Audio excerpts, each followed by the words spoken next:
अस्सलामुअलैकुम नाज़रीन, JN news HD के साथ मैं हूं नाइला भट्टी। नजर डालते हैं आज की अहम खबरों पर। बिहाड़ी से ब्यूरो चीफ हाजी अकरम भट्टी की रिपोर्ट के मुताबिक डिस्ट्रिक्ट पुलिस ऑफिसर बिहाड़ी मोहम्मद ईसा खान की हिदायत पर बिहाड़ी पुलिस की जराइम पेशा अफराद के खिलाफ कार्रवाई जारी हैं।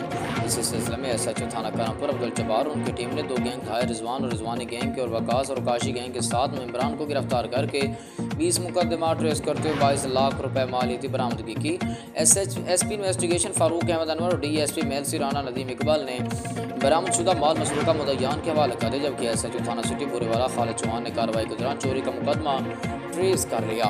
मुलजम को गिरफ्तार करके मसरूका रकम 8,50,000 रुपये बरामद कर ली। DP बिहाड़ी मोहम्मद ईसा खान ने बरामदशुदा 100% रिकवरी मुद्दईयान के हवाले कर दी जबकि दूसरी कार्रवाई के दौरान 3 मुलजमान को गिरफ्तार करके उनके कब्जे से सिलाह नजायज पिस्टल 3 बरामद किए।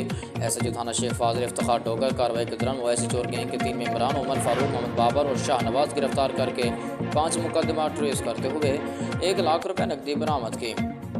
SHO थाना सदर बिहाड़ी हसन आफ्ताब कियानी और उनकी टीम ने कार्रवाई के दौरान डकैती के 5 मुकदमात का इश्तिहारी मुलजम सरवर उर्फ रमज़ान उर्फ जाना बलोच को गिरफ्तार करके पाबंद हासिल कर